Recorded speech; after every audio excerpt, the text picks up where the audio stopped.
Hamitakepi dayayahipi, Madison hand emachapi. Oglala na virawakatua e wichakya bikso. Dayaya hipi ded untipi kinde de dakota makocheki. Waka tanka toka heya chewa kielo heya heyo mitaku yeyo wanik dacha toka heya chewa kielo heya heyo wanka tanka toka heya chewa kielo heya heyo wanka tanka toka heya chewa kielo heya heyo mitaku yeyo wanika.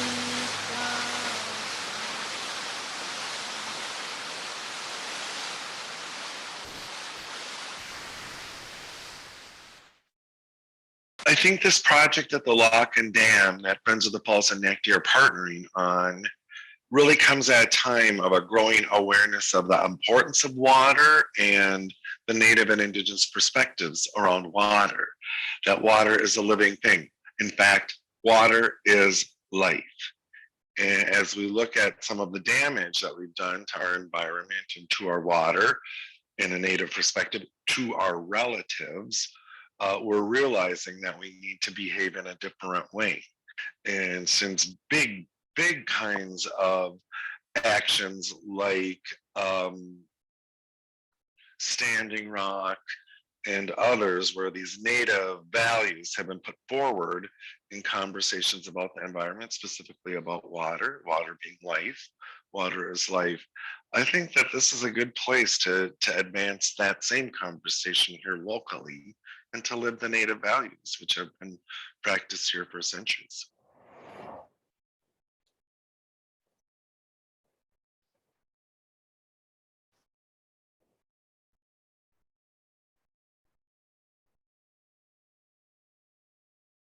It's easy to start a project like this and you think, okay, where's the site? This is the project, what goes on this piece of land? And really through these conversations with the Partnership Council, it's become so aware that the opportunity is the larger river and connecting and building a relationship with the larger river in a place that's been so incredibly desecrated and challenged in its more recent history. And so this idea of beginning with water, beginning with the river as the most central and centering opportunity here is really powerful. And it's a shift from how a typical project might engage. It's really through culture, language, reconnection to the land, reconnection to the water, that a lot of our leadership in the Native community and a lot of our activities have centered. And I can see just through my place and sort of the generational trajectory, the profound impact this is having on the progress of Native people. And so as we center Native voices, put Native voices in the lead, I feel so fortunate that so many of us, Native and not Native, are going to be able to hear from some of these leaders, some of these cultural carriers that have dedicated their lives to learning about traditions, culture, history, but also living it, right? Manifesting it today and what it means in a 21st century contemporary context. It's different, right? It's a different world than when a lot of these cultures, traditions were established, but those values, water is life, the earth is our relative, we are all related.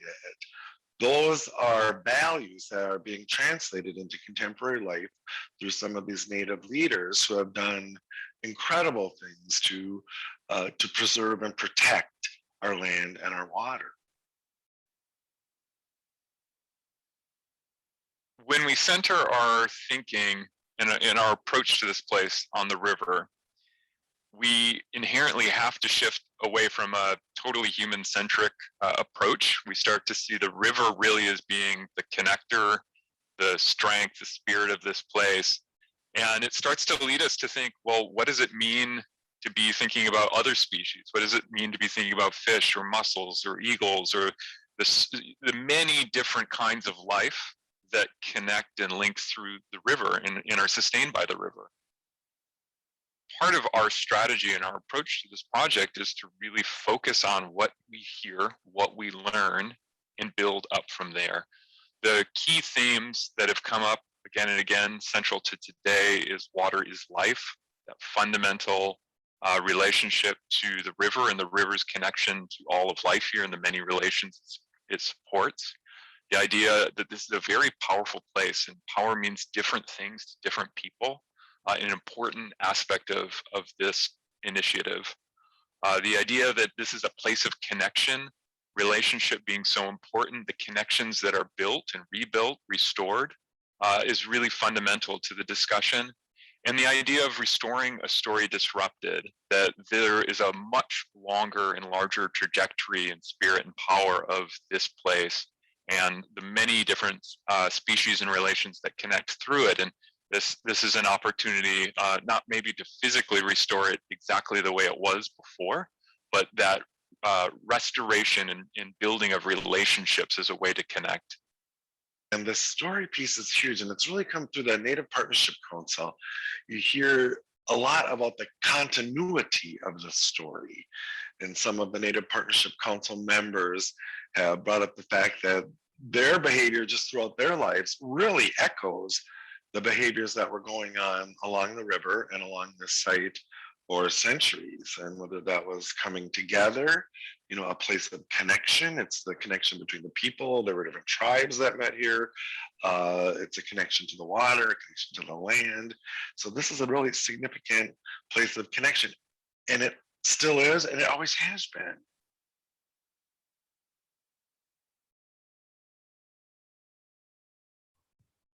Great.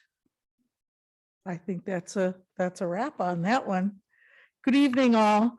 My name is Carrie Day Aspinwall, and I serve as the facilitator for the Native Partnership Council and Special Projects Consultant to the Friends of the Falls on this project. Thank you all for joining us this evening as we continue with our second of 5 community conversations, Water is Life.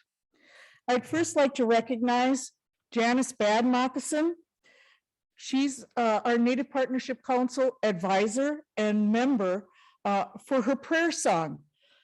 Janice is a member of the Crow Creek Sioux tribe. Her prayer song that we heard initially truly demonstrates how connected we are to everything, to the land, to the water, and to the animals. I think you could see as she was singing that she was almost calling to those animals, to her horses. And so again, very strong partnership, very strong connections there. The other I'd like to acknowledge is Madeline Hand for her welcome in her own Dakota language. I think very impressive. Madeline is the daughter of one of our NPC members, Maggie Lorenz.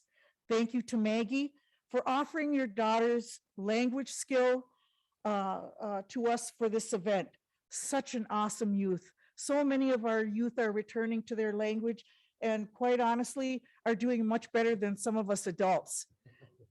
To the panelists that are joining us this evening, here to share their life experiences and thoughts on our topic of water is life. The community conversations are a series of broad, robust conversations meant to educate the public on ways we can consider themes of history, health of the river, connectivity, transportation, public use, economic development, tourism, and how we can really work together to create a vision along the central riverfront at the Upper Loch. Lots of work, lots of heavy lifting, but we can do it if we do it together. These each community conversation will have at its center an aligning of our Indigenous perspectives, as Robert had mentioned in the video, sharing Dakota culture and language. Language, culture, and land are central to our people and has always remained at that center. These richly documented events are hosted by the Native American Community Development Institute, NACDI, and Friends of the Falls, featuring both Native and non-Native speakers, experts in the field as they care and oversee and protect our Mississippi River. Please feel free to engage with our panelists, our staff, and each other as we discuss our relationship to the water, to that space, to the site, and how we can create a vision as we discuss this evening how water is truly life. I'd like to introduce a very dear friend, an Indigenous community leader and moderator for tonight's discussion. Please welcome our panel moderator, Robert Lilligren. Bonjour, bonjour, Ndemeganadak. I greet you as my relatives in Ojibwe, which is my grandmother's first language. I'm thrilled that you're here in person. And we also have about 3/4 of our audience tonight is joining by Zoom. So welcome to the Zoom members as well. And I just got to say, it's nice to be in person with people. So thank you for being here. And we have these experts here. We have Sharon Day, Wakinyan, LaPointe, Whitney Clark, and John Shepard, who are going to speak from their deep and broad expertise around tonight's theme, relationships with the river, water is life. And they'll each have 5 minutes to present their perspectives. And then I'll come up in just a minute, but just briefly about the process to date. And we have been working with Friends of the Falls as a partner for, oh boy, about 2 years now. It took about 6 months of dialogue between NACDI, Native American Community Development Institute, Friends of the Falls, for us to commit to this project. And I was approached by the lead of Friends of the Falls, Mark Andrew, who is here tonight, early on. And he asked me a couple things. One thing he said, can I ask you the stupid questions about Native people? And I said, sure, anything, you know, education is important. But the other was he asked for guidance on how to really center Native voices and to put Native voices in the lead as we try to determine what to do with this piece of property in the Central Riverfront that has been a powerful place for centuries. And it has been significantly altered through colonization, through industrialization. And now we have the opportunity to go forward in a different way. And one of the things I have been very impressed with through Friends of the Falls is their authentic commitment to centering Native voices and to keeping Native voices in the lead on this project. A lot of things have happened. If you go to the Friends of the Falls website, check out the project. The Friends of the Falls has worked at the local, state, and federal level to effectuate having the property at the Lock-in Dam transferred to the city of Minneapolis. That gives us a lot of local control and a lot of local voice in the ultimate disposition of this property. And again, with the Friends of the Falls' strong commitment to centering Native voices and to keeping Native voices in the lead of this project, we have a real opportunity to frame how we do these kinds of projects in a different way. And I'm very excited about it. In my life, I've had the privilege of being part of dozens, maybe hundreds, literally, of place-based planning projects. And this is different from anything that I've ever been part of. We start with the water, we start with the Native values, and we start with the Native people. And so in that spirit, I'm going to turn to our panelists. We'll start with our Native panelists. First, I'll ask them to introduce themselves, but you were provided with bios or CVs on our panelists when you registered. If you're on Zoom, there being more biographical information is being dropped into the chat. So you can follow. So I'd ask you not to spend a ton of time introducing yourselves or giving your background, but I really look forward to hearing what you have to say around tonight's theme, relationships with the river, water is life. And so with that, I will turn to elder, revered water activist, cultural carrier, very important mentor to me, Sharon Day, to start us out. Miigwech. Nagamo Mayangan and Dishnakas, Wabashashin Dodam, Chiboy Quayan down, Dishnajan Medeo, Medeo Wanaquayan down. So I just said simply greetings, my relatives, and told you what my name was and where I'm from.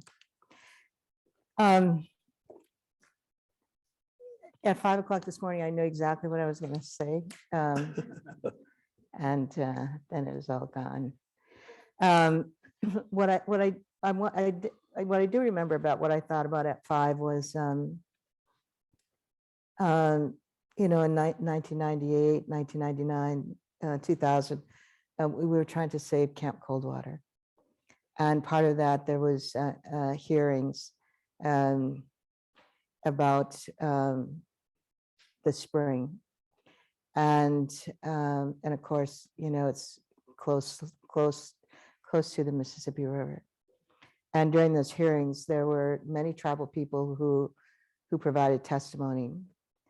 And I remember there was a man from the Kiowa Nation, and he told us that in their tribal history, they would come to the headwaters every 4 years. It was a pilgrimage. And I remember being in high school, and I worked for the Historical Society, and I used to go in where they kept all the old photos, and I would look at pictures along St. Paul, and there were photo of canoes going into what is now called Carver's Cave, and tribes would gather there in the spring, and they would talk to each other about where they were going to be during certain parts of the year. Especially, it was a place where everybody, and it was a place of peace. There are so many sacred sites along the Mississippi River, and we're so fortunate to have the headwaters be in this land that we live on.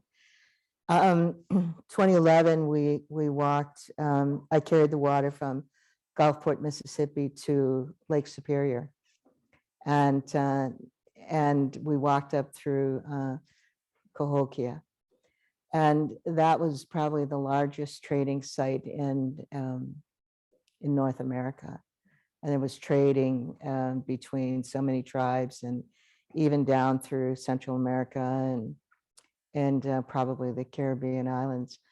And one of my friends who was a historian and works for Bad River tribe in Wisconsin, at that time, she told me, she said, Sharon, I think you're following an old trade route. And of course, it was right through from the Gulf to Cahokia and to Lake Superior. So I'm pretty sure that was right. And today we know a little bit more some of those trade routes were located. So there are many tribes who were involved, in this wonderful main artery here on Turtle Island. So I think that there's great opportunity here. I also have seen some of this before. And so it's not enough to center Native voices because, we can talk and talk and talk, right? But what actually happens to whatever's going to be developed, what happens to that, and how do we be in that equation? And I know my 5 minutes is I only have 2 minutes left. But I found this when I was looking for what I was going to say today, and I thought I would just leave you with this. And I think I wrote this in 2013 when I walked the Mississippi from the headwaters to the Gulf. My river, the Mississippi. The blue, blue water ripples and waves, delightful swirling eddies of water spirits flowing downstream to meet the sea. The river she beckons as she flows downstream. Come along with me and see what lies before us until we reach the sea. And what shall we see? The birthing place for bluegills, blue herons, catfish, crawfish, cranes, mallards, and the migazitu. The river she beckons as she flows downstream. Come along with me and see what lies before us until we reach the sea. And what shall we see? Nature at her finest, or oil refineries, coal-fired plants with gray coal slurry to make electricity. The river she beckons as she flows downstream. Come along with me and see what lies before us until we reach the sea. And what shall we see? Farm fields full of corn, soybeans and sugar beets, and rivers covered with green algae, and the muddy waters from tiled drainage systems. The river she beckons as she flows downstream. Come along with me and see what lies before us until we reach the sea. Blue, blue water, so clear you can see every pebble, grain of sand and life. This is what I wish to see as a river rushes to meet the sea. I think, we talk a lot about what we want, but what does a river want? And I think, when the river begins, it's still pretty clean. It's not until the river reaches just over here, when the Minnesota joins Mississippi, that it begins to change drastically. And then more and more as we go downstream. And, we've done so much to the river, and but no matter what we try to do, eventually the river will do what she wants to do. And I think, just as you continue to contemplate what you're going to do to the river, think about, what does that beautiful main artery wish? Thank you. Good, Sharon. Beautiful. I'm just taking some notes on what you just said. Thank you for sharing. Much appreciated. We'll move on to our other panelists to talk around tonight's theme, relationships with river. Water is life. It's a younger activist around water, active in the national and international levels as well. So I'm thrilled to introduce Wakinyan LaPointe.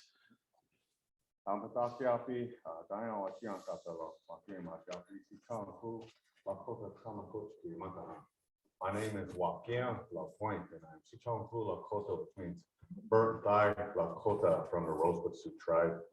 And I've lived here for some time now with my Tiwahe and my family here in Minnesota. Always felt a connection to our Dakota relatives and to the story that they have here, but also to the language of the land, Minnesota, the land of misty and cloudy waters. With our relatives, we know that the Medewa Kantun people born of the water, that their national identities are shaped by water. And I draw from this in our work that I do with my brother, Thorn, on Miniki Wakan, water is sacred. We do water advocacy education, working with organizations, tribal partners, and youth who are all passionate about water, to protect it, to restore it, all in the name of water is life. In our way, the Lakota language, we say Mini, and it comes from two words, Mie Wani, which is I am alive. And Mini is the word we use to refer to water. So water has a spirit, and we acknowledge that spirit relative, especially as we talk about it, ask for help in our guidance in what we voice today and what might come out of here, these conversations. Thank you. Great.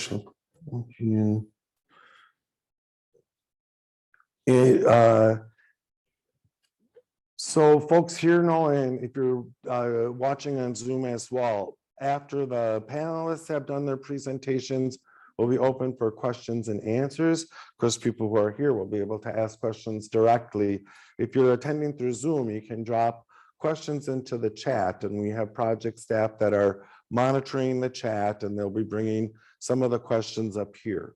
So I'd encourage you to ask questions. And so now we'll turn to our other guests, our non-native guests, and we're just sure these are folks that have been very active along the river engaging with Native communities often in their work. And first, I think I'll turn to our guests from the Friends of the Mississippi, Whitney Clark. Welcome. Thank you, Robert. And hello, everyone. It's amazing to be here in person with you all. It feels really good, and I'm doesn't it? And I'm very humbled to have been included in the panel discussion this evening. I'm Whitney Clark. I am the executive director for the last 25 years of Friends of the Mississippi River. We're an organization dedicated to protecting and restoring the health of the river, connecting the river's gifts to our whole community. And that has been a wonderful opportunity to learn about the river. But my history with the river goes back farther than that. My mom was born in St. Louis, Missouri. My dad is from Bemidji, so both great river towns. And they met here at the University of Minnesota, where I was born. And as a young boy, some of my earliest memories are walking just down here on the West Bank with my dad. We lived in Dickeytown, and we would come down to the river and walk. And I remember the sense of how impressed I was with the river. And I remember one day my dad said, "You see this path that we're walking on?" Yeah, he said, this path has been walked by humans for centuries before white people were here. These were old Indian trails. People have been walking on these trails for time immemorial, and that just blew my mind. That was so impressive to me. So it was very alive to me that this river had a power, and that its power went back generations, and it was shared by many people. And so I'm excited at the process that we're engaging with here, thinking about the future of St. Anthony Falls and how we might have an opportunity now to re-examine some old assumptions that kind of were received by most of us about how things should work, how we should treat the river, and how we were going to relate to the river. My organization was very involved several years ago in the effort to get Congress to close Upper St. Anthony Falls Lock to prevent the spread of invasive carp into the upper part of the watershed. And that action had the effect of causing some other dominoes to fall. Well, if we're not going to use the lock for navigation anymore, do we need the lock anymore? And if we, or what else could be done with the lock and the falls? And so we had this 20th century vision of what the river should do. And now we have an opportunity to think about what our 21st century vision is and what values should underlie that process. So, I think starting with and centering Native voices in this is a way to tie back to this long history that was here all along, but that we weren't listening. To ask the question about, as we do this, whose voices will we hear? Whose voices will we choose to hear as we decide what happens next? So it's an opportunity for us to do something different if we choose to.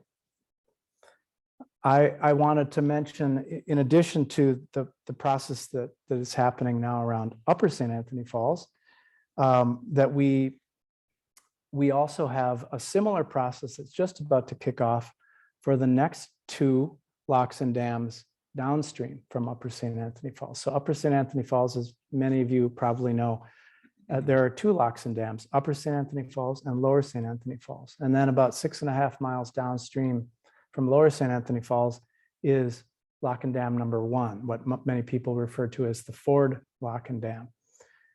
Those two structures, Lower and Lock and Dam number 1, are owned by the Army Corps of Engineers. And in a very similar way, they're asking the question, if we're not going to use these structures for navigation anymore, maybe we should get rid of them. Maybe somebody else wants them. Maybe they could be removed. Obviously, that's a once in a lifetime, more than once in a lifetime, once in a century or more opportunity to think about what would it be like if we took these locks and dams out, and what kind of what opportunities would there be, not just for humans to interact, but for all of our relatives, all of our non-human relatives, plants and animals that use the river and depend upon the river. What could be possible there? So my organization, Friends of the Mississippi River, is just beginning a process that we understand that the Army Corps of Engineers is going to have a public process. And we're not confident that that process will engage the community and hear all the voices that need to be heard. And so what we are hoping to do is invite the Native community to co-create with us a process to engage the community to think about how things could be different on that. And so it's kind of two opportunities happening right now to literally change the face of the river and how we relate to the river, not just for us, but for our children and grandchildren. And it'll be interesting to see how our community comes together around that to advance these ideas and who we listen to. I just want to say one other thing that I've heard.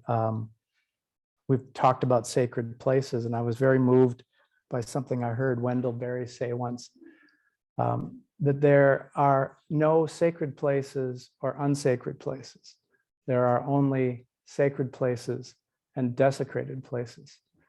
The natural world is our home, and it's all sacred unless we treat it with disrespect. And so hopefully we can turn that around and have a different process. And Sharon, I agree, different outcomes too. Good, thank you, Whitney. And we'll turn to our final panelists. Again, just to remind folks, we'll have a question and answer period, both here and with folks on Zoom. And if you are looking for more information, there's a lot of information about this project at the Friends of the Falls website, thefalls.org. You can see a video of the first community conversation. There's an immersive gallery that's pretty amazing, and a lot of information that sort of recaps of what we've heard in the conversations before. So I would just encourage people to review the website, thefalls.org. Our final panelist, and I think, John, you're going to be using a presentation as well. So from Hamline University, we have John Shepard. Welcome. Thank you very much. Really honored to be here, as everybody. Nice to see faces. I work with a program called the Center for Global Environmental Education at Hamline University. So we are educators. And a lot of our work is education about waterways, watersheds, rivers. And so I love the themes that we are exploring here tonight. What is our relationship with this river? Water is life. These are questions that we think a lot about, that we pose to young people around the country as we develop learning programs. And I think for me personally, these are questions that I can wrap my life around. And I feel as though in ways that I have done that. I grew up here. My relationship with our waterways was kind of started in canoes as a youngster with family. My early passion for being out of doors, for canoeing the rivers of Minnesota and Wisconsin, was formative for me and really led me to the work that I'm doing today and have been doing for a long time. In our work at Hamlin, we create learning programs in partnership with many people and organizations. We happen to have developed a close relationship over the last several years with Lower Phelan Creek Project and Wakan TP, working with Maggie Lawrence and her staff. And through that relationship, I came to a deeper understanding of my own family's relationship with this river.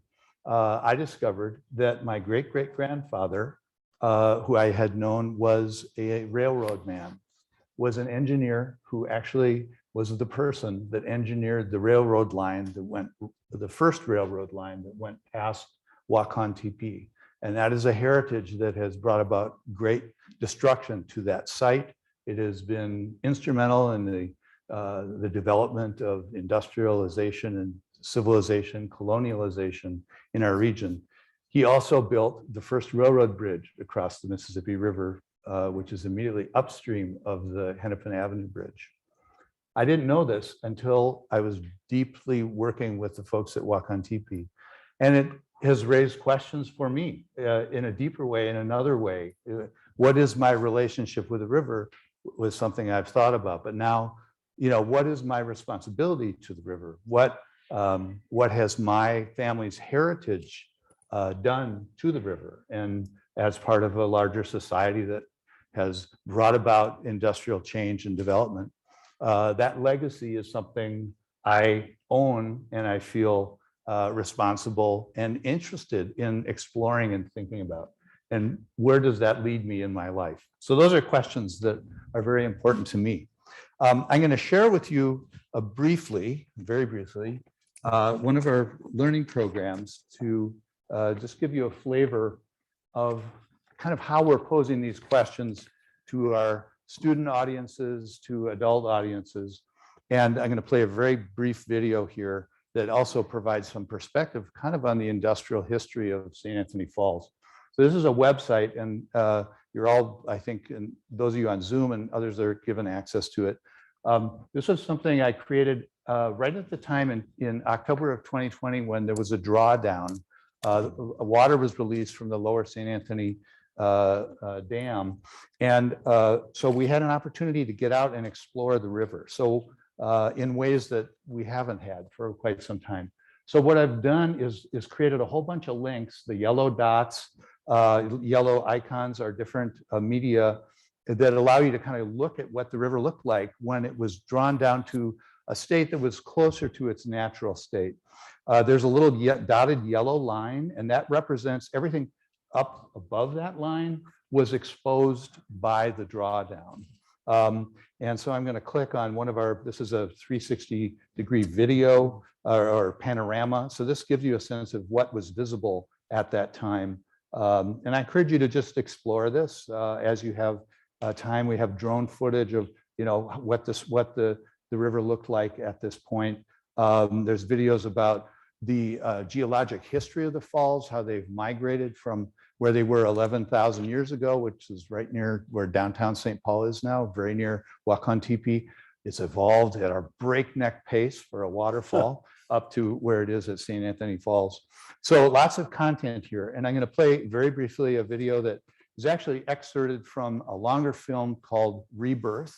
It was about really about the establishment of the MNRA, the national park presence here in the Mississippi corridor. So I'm going to play a few minutes of this just to give you a flavor.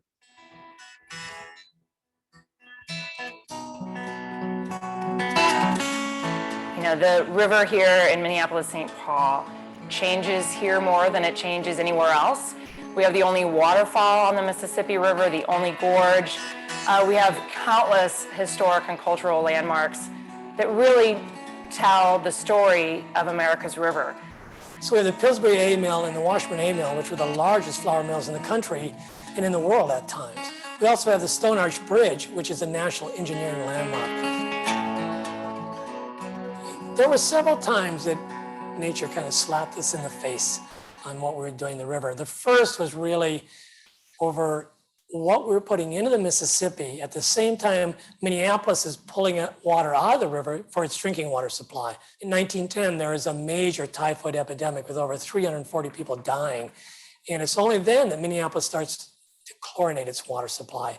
It realizes that they can't just drink raw river water anymore.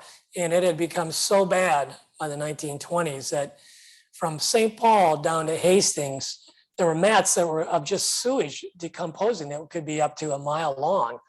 We didn't address the chemical pollution. And it's really not until the Clean Water Act of 1972 that we address those point sources of pollution. And so once that's addressed, the river becomes much safer again at another level. And now today we're facing substantial agricultural pollution, sediment, and we still have yet to address that. So I'll stop there in the interest of time, but you're welcome to explore that. So thank you again for this opportunity. Look forward to the conversation. Yeah, thank you, John, for sharing. Thanks to all of our panelists. And maybe just give them a round of applause for what they just shared, which I think is amazing. And we're moving into question and answers. If you're here in the live audience, we have some microphones that can come around. I'm going to start with a question here. If you're watching through Zoom, please drop your questions in the chat. And we have project staff that are monitoring those. And a question I'd like to start with, and maybe I'll turn to you first, Sharon, just because you already started to answer this a little bit. And I really appreciate what you said about the river will do what she wants to do. I think those were your words. And so as we're looking to do things differently, to do things better, we can't go back in time and not do what was done. But going forward, how can we do better? How can we respect the river as a living relative? How can we design some space? We've been saying centering Native voices, putting Native voices in the lead. You suggest is putting the river's voice in the lead, which I love. How can we do that? Mm-hmm. Well, I think, partly is to look at the history and, we heard of some of the history and again, sort of but the history that began with, industrialization, not the history prior to that. But when we see, and I mean, general society sees the rivers as simply a mechanism to use. So, the Mississippi River, the Ohio River, the Missouri, a mechanism to move. We call them goods, but usually there's nothing good about them. Downstream or upstream, right? And when we were walking from the Gulfport in 2011, maybe some of you remember that the river was flooding. And the river floods because the Army Corps of Engineers, decided that, there are places the river needs to be dredged and channelized so that it can move these boats and barges up and down the river. And the river was flooding. And so there was a farm in Iowa where they blew up the dike to save a town downstream in Indiana. And as a result of that, when we came up through Cape Girardeau in north from there, people were telling us, walk slow and pray hard because all of our groundwater is contaminated. And when they blew up the dike, or whatever you call that thing that keeps the water in Iowa, it was a farmer's land, right? Farmland. And so all of those cow feces went downstream and into the groundwater. And so everybody and downstream through past St. Louis, they all had to boil their water because all of the groundwater was contaminated. And so we always think that we're doing something, that's going to make life better. But, by trying to contain the river, part of Katrina was our fault because, every oil refinery in Louisiana felt like they had to have their own channel to bring the water up. And so when you look at it, it looks like, the river would go like this, and then there would be wetlands to absorb the water, but they channelized it. And so when, Katrina happened, all those waters, because, New Orleans is 90 miles from the actual Gulf. It just forced all that water up. And so we keep thinking, we're going to do what we want to make the river do. And eventually, the river will have her way, right? And so I think that's when I say, like, what does the river want? And as far as the Army Corps of Engineers goes, like, I just think we need to, they really, frankly, have never cared about Native Americans. And I don't think they're going to care about us in the future in terms of what they're going to do with the locks and dams downstream. So I guess my thought would be like, what happened at Camp Coldwater was that land was on the Bureau of Mines, right? And then they turned it over to the U.S. Park and Recreation. And, that land should have gone to the Dakota community. That was one of their places of genesis. And still, so, whenever anything goes to like one of the federal agencies, I just have very little faith that they're ever going to do anything that's right for us or for the river, for that matter. So you asked me. I appreciate the answer. And you've heard us talk about the Army Corps of Engineers quite a bit. And so as Sharon pointed out, different parts of the river are under the sort of control or ownership, responsibility of different agencies. And it so happens that the lock and dam and the land that will be conveyed to the city of Minneapolis adjacent to it is currently under the control of the U.S. Army Corps of Engineers. And the U.S. Army Corps of Engineers has been directed by Congress to transfer the ownership of that property to the city of Minneapolis. So, yeah, so fingers crossed. Okay, Sharon. Wakinyan, maybe I'll turn to you with the kind of the same question. Practically speaking, how can we accomplish this? How can we listen to the river? How can we center Native voices and values and put them in the lead?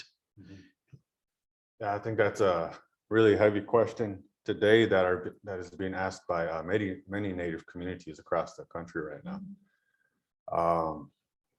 When colonialism began, one of the main forces of it was water colonialism. Was the use of water against indigenous peoples, use of water to create dams and flood indigenous communities, the use of water to displace indigenous communities, use of water to make indigenous communities sacrifice zones. And a part of this is acknowledging that truth. And by acknowledging the truth, we begin to identify which areas we need to work on. So indigenous peoples have some of the longest standing relationships with water, lakes, rivers here in Minnesota. But oftentimes when we're taking this sort of effort, what occurs is that Western actors and the partnerships they purport to have with indigenous peoples often disintegrate.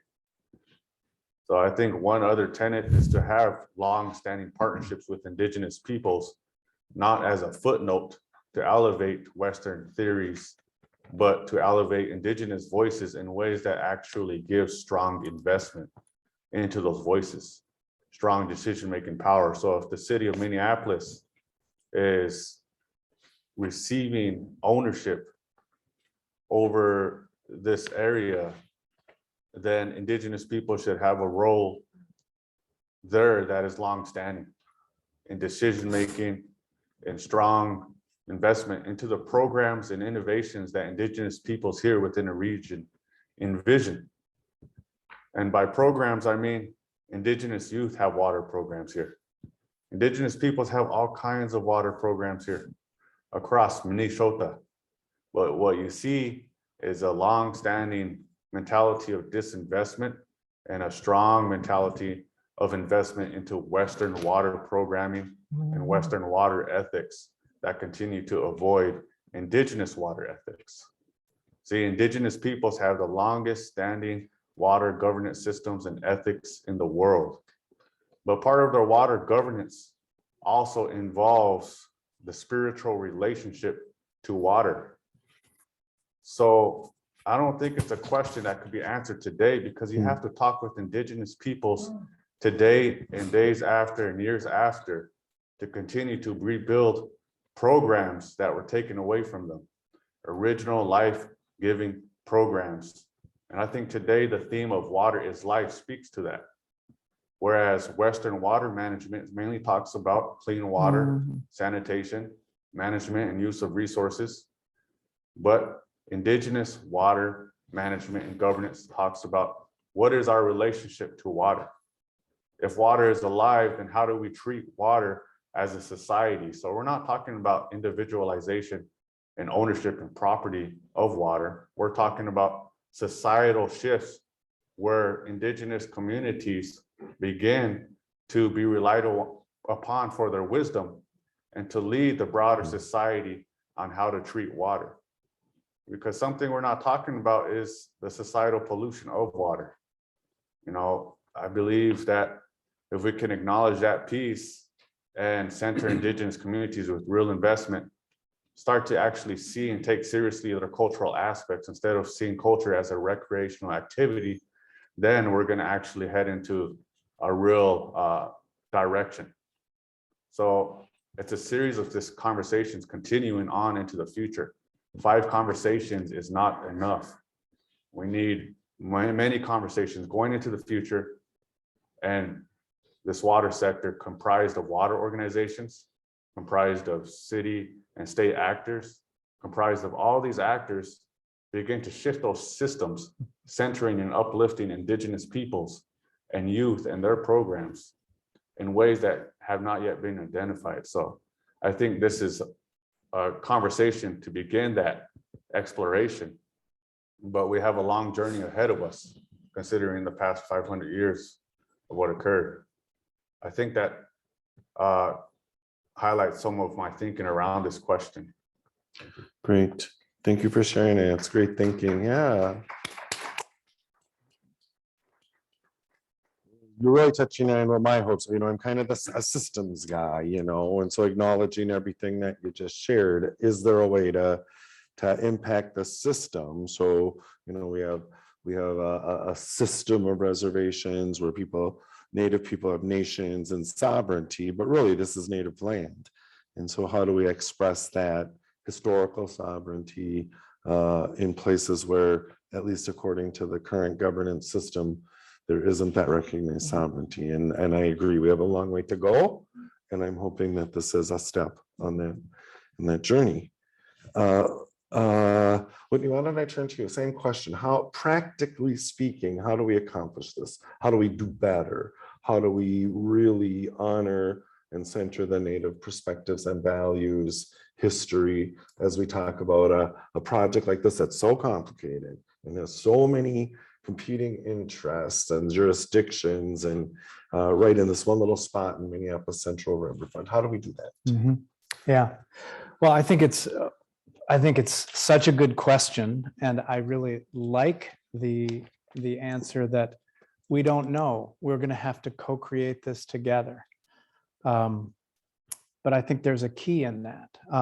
Let's start. Let's make the road while we walk it. Let's stay in dialogue. Let's think about how we make these long-term partnerships, how we make these long-term investments. Let's look at what we've done in the past that hasn't worked, that has, you know, caused some of the problems that we're talking about today, and let's not repeat some of those mistakes. One idea that occurred to me, though, as we were talking about this is, I was talking before about the second disposition study process that the Corps will be undertaking for these other 2 locks and dams.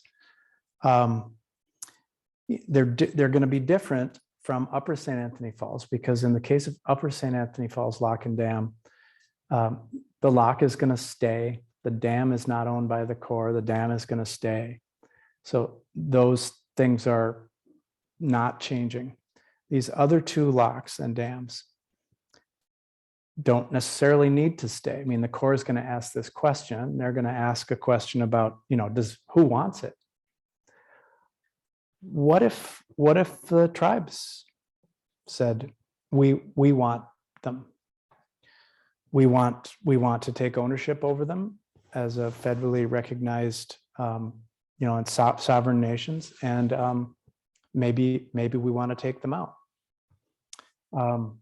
I think that's on the table. I think that's a possibility. Great.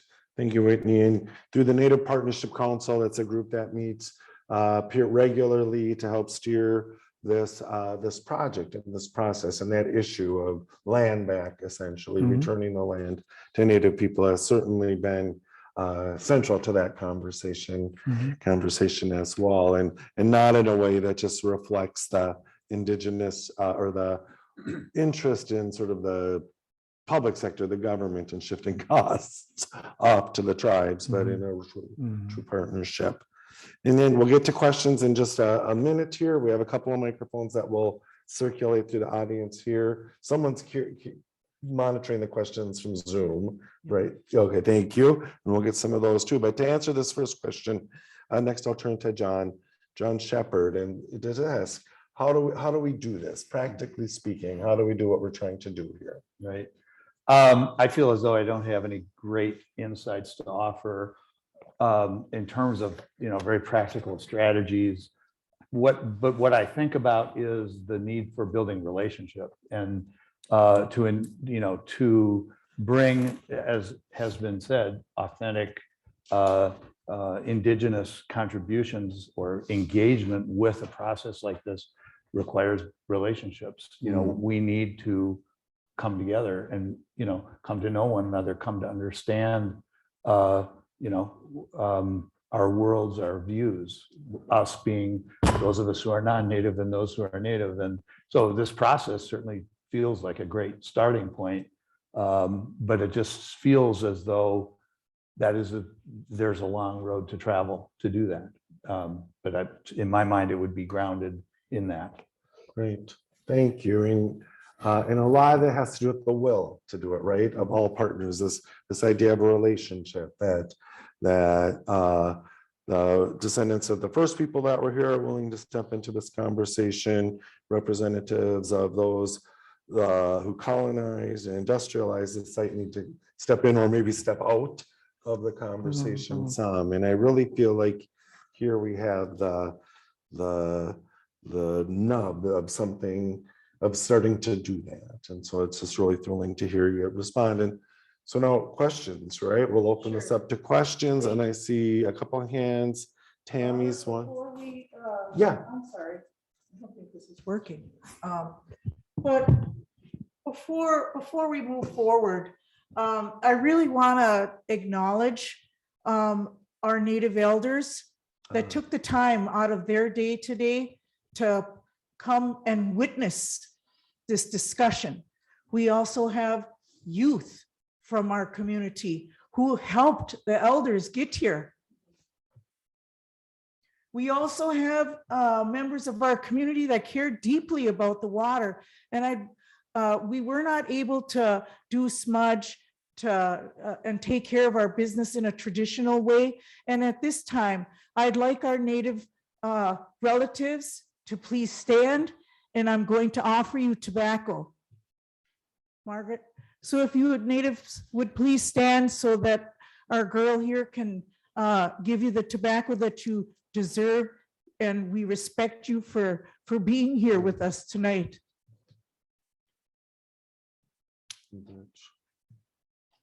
In our culture and tradition,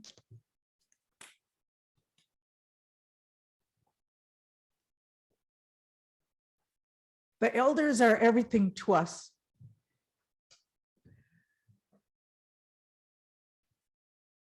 They're the ones that walked those trails that Sharon talked about, that Whitney talked about. And it's amazing the knowledge that they bring and share with our youth. It's part of who we are. It's part of how we learn. It's part of how we keep this knowledge moving forward.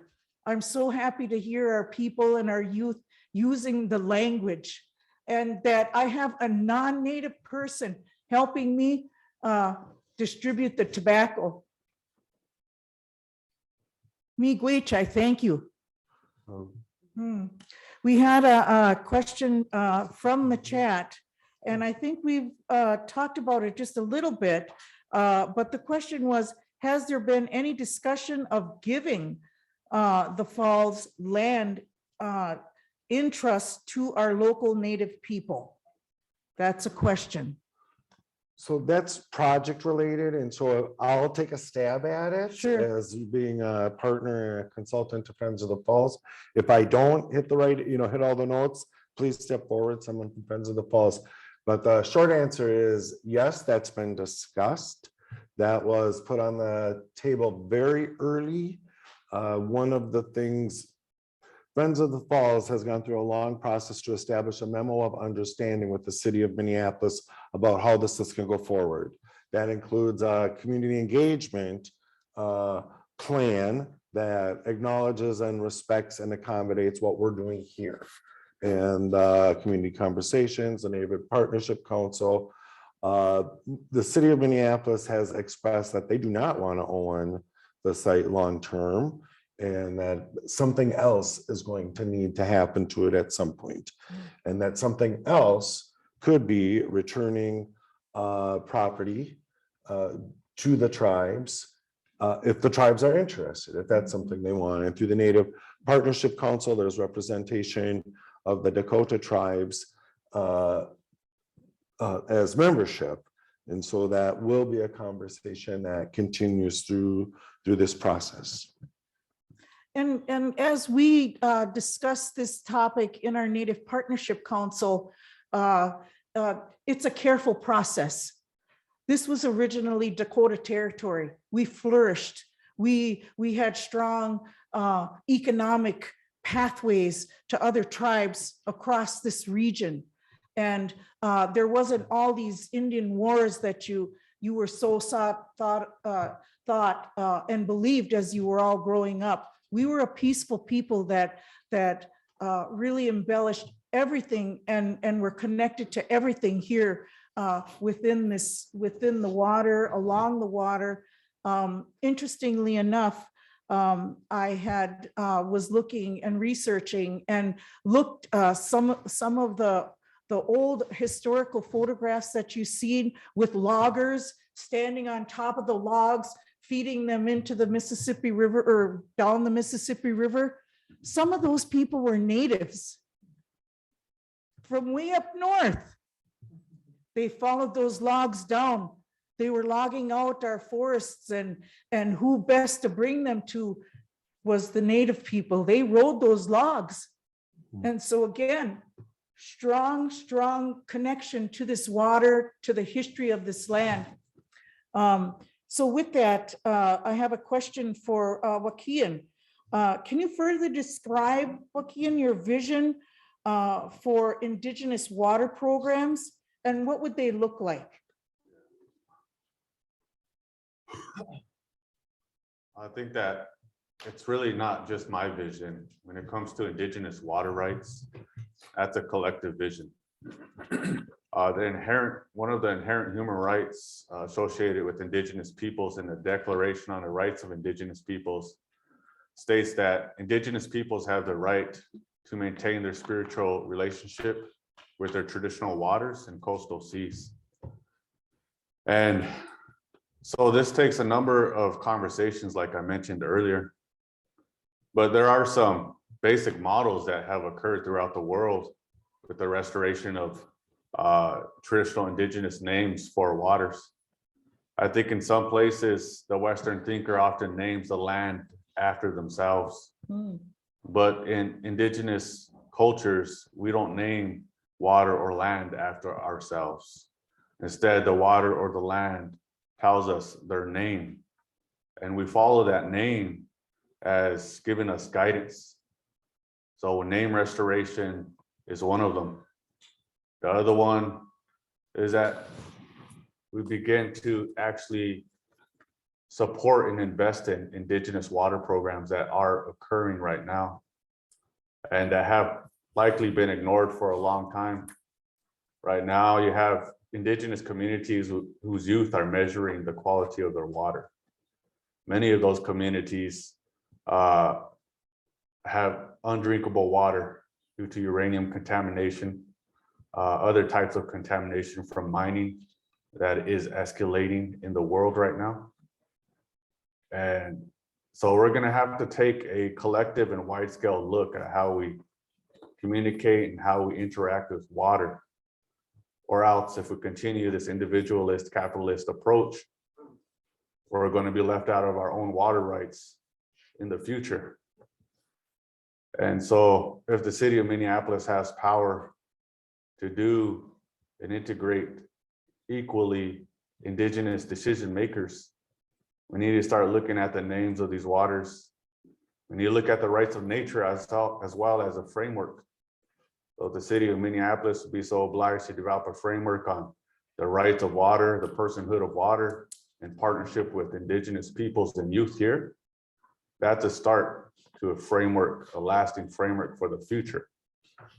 So there's models around the world that indigenous peoples have set, earth jurisprudence, frameworks that align with their indigenous values and human rights that have been described in international mechanisms like the Declaration on the Rights of Indigenous Peoples. So I think that we have the means, we know what to do, but will Western thinkers actually do it? Will they actually partner with indigenous peoples in such a way to where it will last for decades, if not centuries from now? Because they continue their ideas for centuries, where they continue a new type of relationship that should have existed when colonialism first came.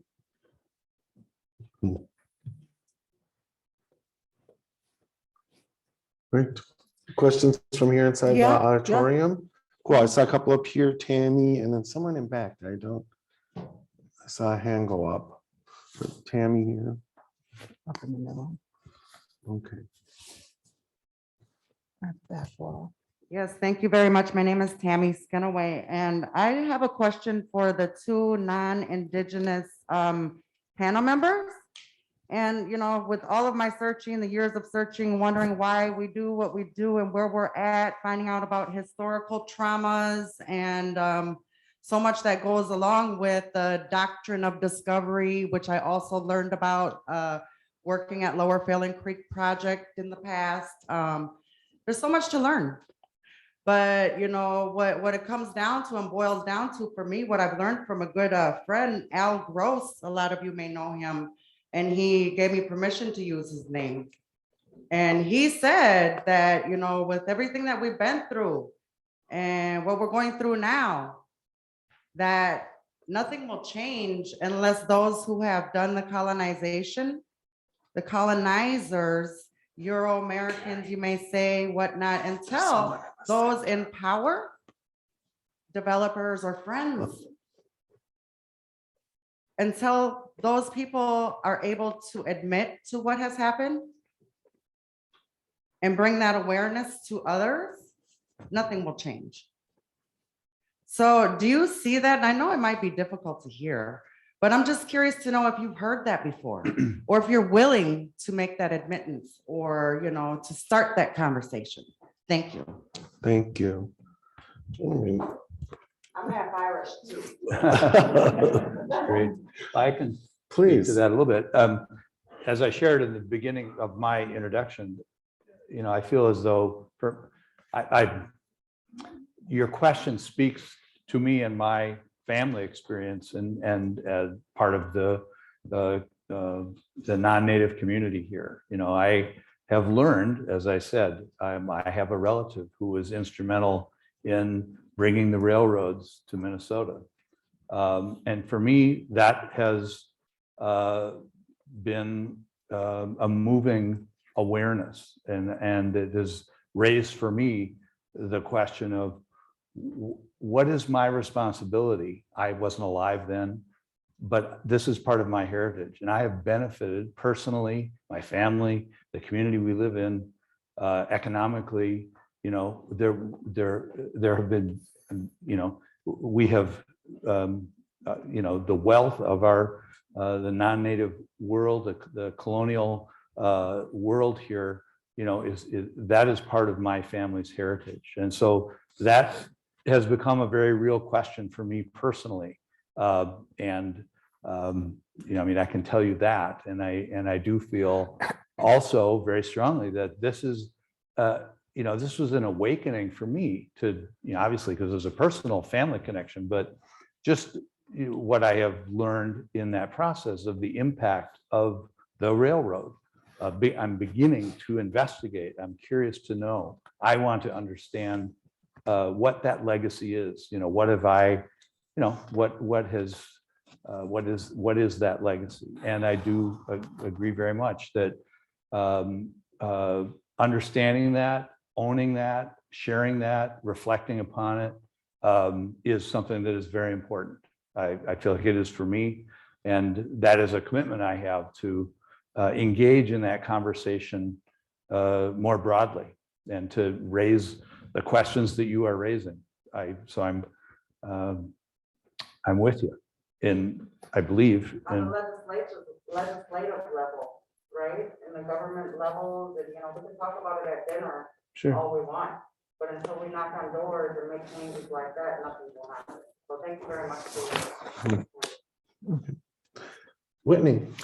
Well, I agree with that. I guess I would just, what you just said about, it's I think we need to recognize 500 years of colonialism and genocide and reckon with what that means and how we rebuild that. But then we also have to not just talk about it. We have to deliberately, intentionally co-create a different path together that results in actually different things happening.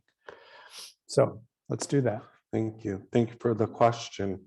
I know there was a question in the center. Yeah, I think we have about enough time for one more, and then we'll go into breakout sessions. There'll be project staff in your breakout sessions. There'll be a note taker. If you have additional questions, you can ask them there. We'll make sure that people who are registered for the community conversation get those answered.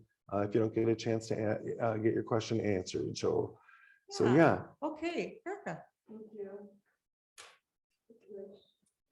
I'm Erica Schleger dos Santos, and I hear what you're saying about the existing systemic piece, but I'd like us to take a look also at just upstream of the river. There's a parcel of land, and this is an example of neocolonialism in 2016 against existing conventions of the existing law. I think this has been happening for quite some time, where things have happened even despite the colonial law that's in force. And that being a parcel of land that was handed over to the city of Minneapolis by the Canadian Pacific Railroad in 2016 for the Upper Harbor Terminal. So there's a behind closed doors for $10 on the record, a parcel of land and no informed consent. So when I'm asking that question, back to the question of colonial things that have happened, what actions can we take even with the existing colonial law to stop within our lifetimes neo-colonial actions like this that happened without proper informed consent? I refer to the Civil Rights Act of 1964. Informed consent is a thing when things are done to our bodies medically or in education or in legal settings when we don't have interpreters. That those two, not consent, not information, but informed consent of the Dakota people and the people that were here pre-colonialization, according to the law that was created in 1964. So I'm just wondering if you can look at that systemic piece and we can ask ourselves, why can we not act? That's still within 7 years. It happened in 2016. Why can we not do something about those actions as it pertains to a parcel of land that's right downstream from there? And it's parcel number 9. And the document is on the record. You can find it pretty easily in the internet, Google search.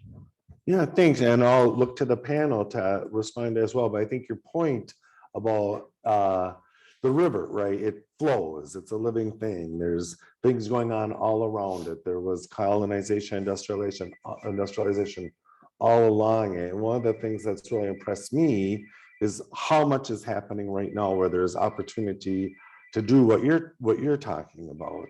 Do it differently, do it better. And so if it's Upper Harbor Terminal, if it's the Lock and Dam, Wakantipi project, the Bedote, there's the Riverview streetcar corridor, there was the spring, you know, there's so much going on right now that. Would you say that again, please? Right.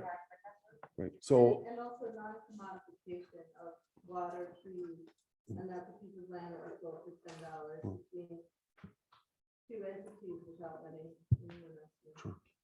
So I looked at the panelists' response.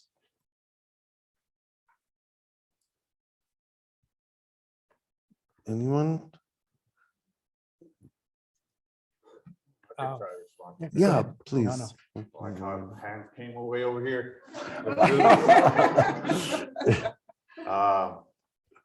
You know, I think I worked on just trying to grow a program around water rights. And not to say that, you know, I have you know, just I know everything, but you know, our people's experience with abuse of our water rights, inherent water rights, it goes back a long ways. I think what you named off in and of itself is a model that needs more attention from the Western sector, more attention from decision makers. But here again, we're stuck in this loop of where, is it gonna happen? Does this mean anything to them?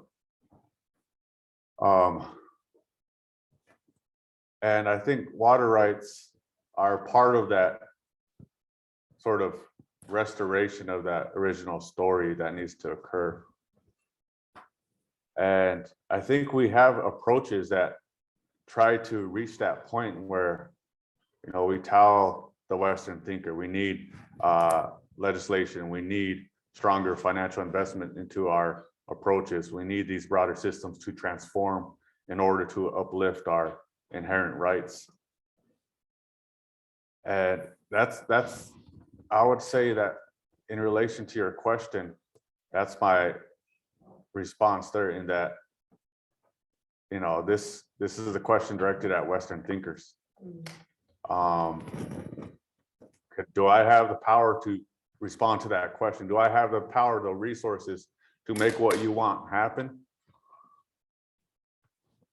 So what it comes down to is, does the city of Minneapolis have the power, the resources to do that? Did you want to say something? Does the state of Minnesota have the power and resources to do that?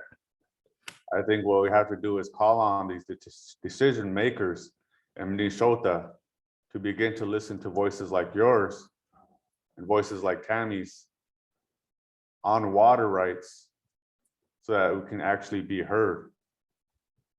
And until that actually occurs, all we're going to be doing is demanding power, demanding justice. But just like our ancestors, we will not stop. We have to continue to demand justice. We can't ask for justice, we have to demand it. And you know, that's all I can say on that piece. But I hope in some way that this model here helps to provide some sort of contribution to your forward movement on water rights. Sharon, did you want to add something? I just want to say, you know, I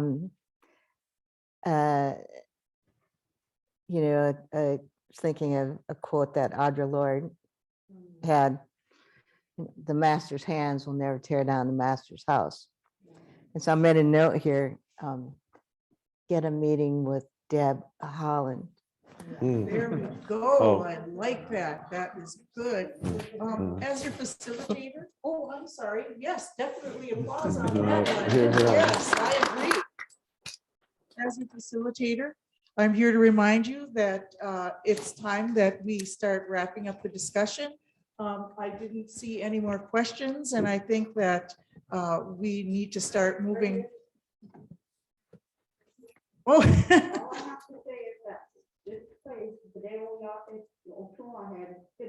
Minneapolis has to always remember we, the elders who are, I'm 65 now, you know, and for our whole life, we've been fighting for the whites' rights to clean water.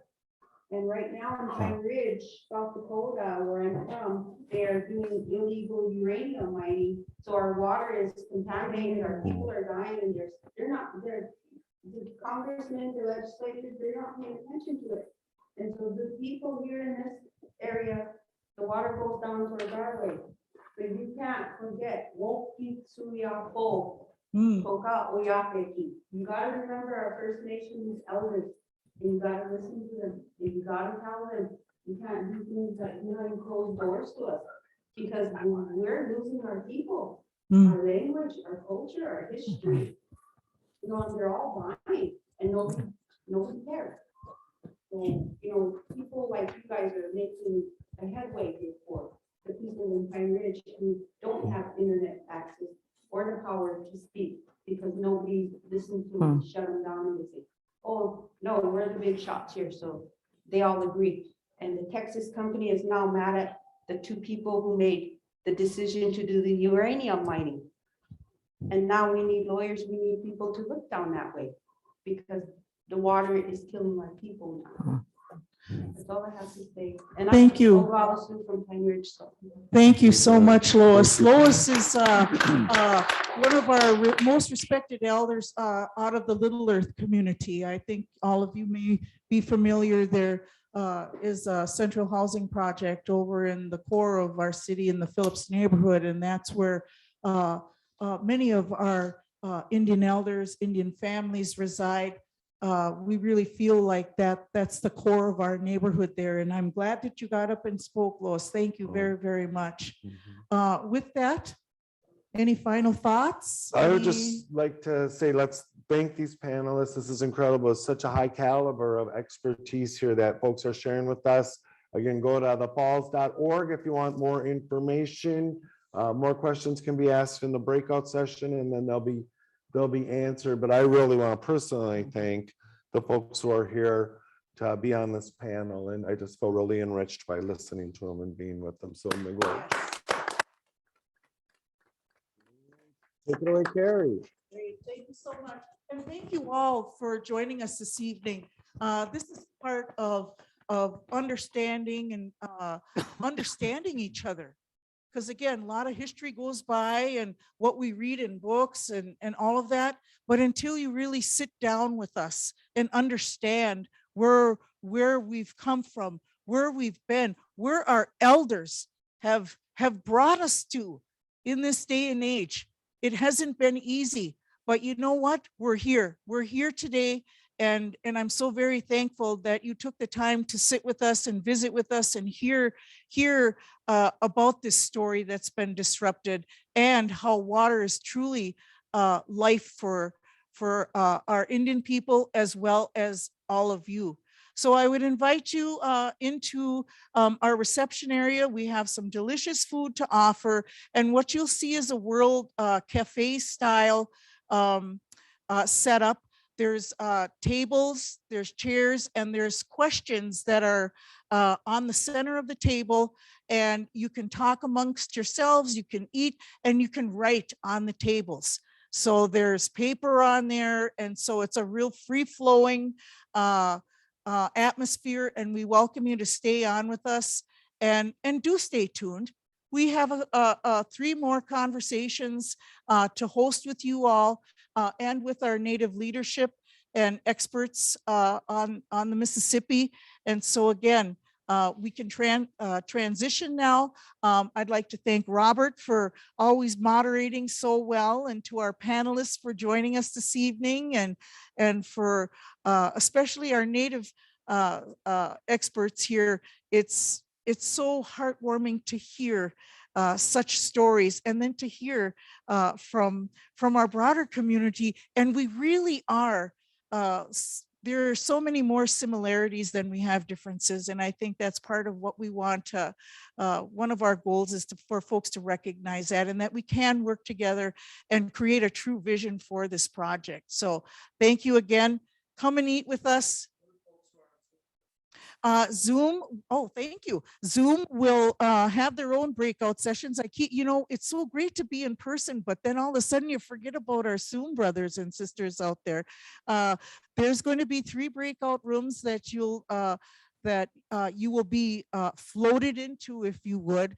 The same questions that are on the tables in the reception area are the same questions that you'll see posted in your Zoom room. You'll have a facilitator and somebody that'll be there that'll be capturing the essence of your comments on those questions. So if you were here, you'd be eating with us, but do enjoy your dinner since you're not. So we welcome you and thank you again for joining us.